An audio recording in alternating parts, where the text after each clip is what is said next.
C'est chez moi, ici. C'est chez nous. Gigi, pardon, Bernard. Descends, assis, tac. On est chez nous ici. Tu fixes l'image, ça donne le relais à Bernard. Des ouragans, des tourbillons. On est chez nous ici. C'est chez moi, ici. C'est chez nous, ici. Si la police scientifique venait analyser ce tapis de couleur mer, elle y trouverait l'ADN de tous ceux qui se battent pour vivre. De tous ceux dont le quotidien est la lutte, le combat, le sang et la sueur qui coule. Alors moi, je suis Luc-Antoine Diquero. Je fais la mise en scène du Percute, le texte de Jean-Jérôme Esposito, que je connaissais depuis un petit bout de temps, parce que nous avons tourné ensemble.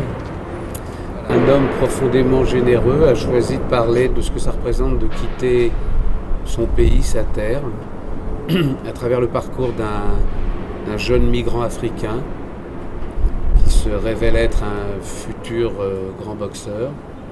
Tout se passe dans le Boxing Club, qui est un lieu qui centralise comme ça toutes les contradictions, toutes les générosités, tous les conflits.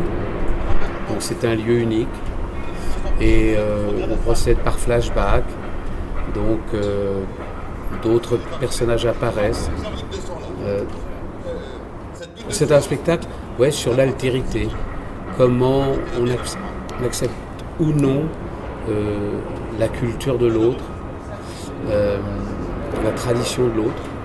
Et moi, c'est ce qui m'a plu dans cette écriture, ça trace droit dans une authenticité Ici, dans ce coin, lié au fait que Jean-Jérôme connaît bien son sujet, sans esbrouf.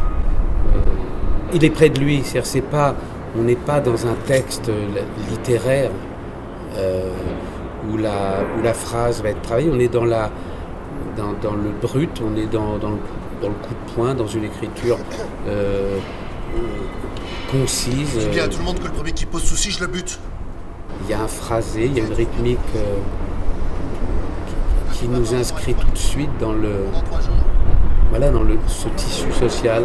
C'est lui, ça lui appartient, c'est sa manière de mettre en jeu des personnages.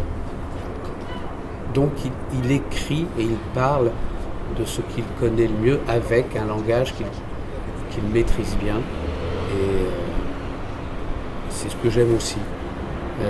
Moi, mon rôle, c'est d'aller dans leurs intuitions. On interroge l'espace, on interroge les enjeux du texte, on trouve la rythmique la plus juste,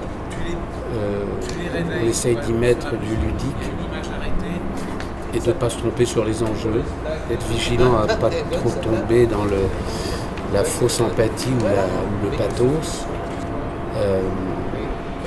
Je rebondis et j'éclaire avec ce que j'ai moi envie aussi de faire entendre du texte.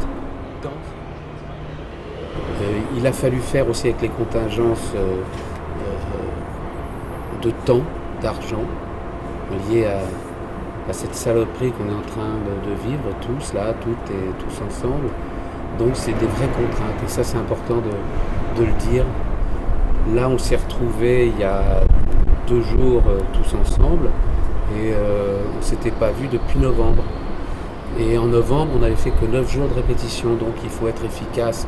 Là où généralement un temps de répétition prend entre 1 mois et demi, 2 mois, ça a des vertus de répéter rapidement. Mais là, le fragment est compliqué parce qu'il faut des attestations, il faut réunir les gens, les intermittents courent après les cachets pour avoir leur année. Non, c'est très violent, très dur, très compliqué. L'argent, n'en parlons pas, il n'y en a pas. Donc il faut faire, il faut être avec notre désir et notre envie d'être présent malgré le silence absolu. Là, je dis des choses parce que je suis en colère. Cette volonté Julie et Jean-Jérôme ont de continuer coûte que coûte. Alors il y a cette date butoir qui est qui nous permet de croire qu'on va pouvoir finaliser et montrer le spectacle. Mais non, c'est pas des conditions normales. Et ce que je vois là-dedans, c'est surtout l'envie et l'absolue nécessité de continuer, de ne pas lâcher et d'être là présent dans le travail. Et on verra la suite. Mais le spectacle se construit avec de vraies contraintes. Ce qui n'empêche pas le plaisir d'être ensemble et de continuer à faire ce métier comme on a toujours rêvé de le faire. Mais je vais... Non. Tiens, on va finir l'entretien. Je reste dans ma volière, dans ma cage. Et j'espère qu'on va s'en sortir quand même de tout ce bordel, de cette crise. Il est temps. Il est temps que les théâtres réouvrent.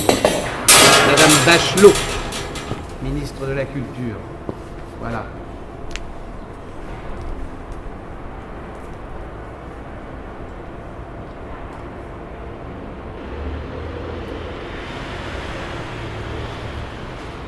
Merci beaucoup.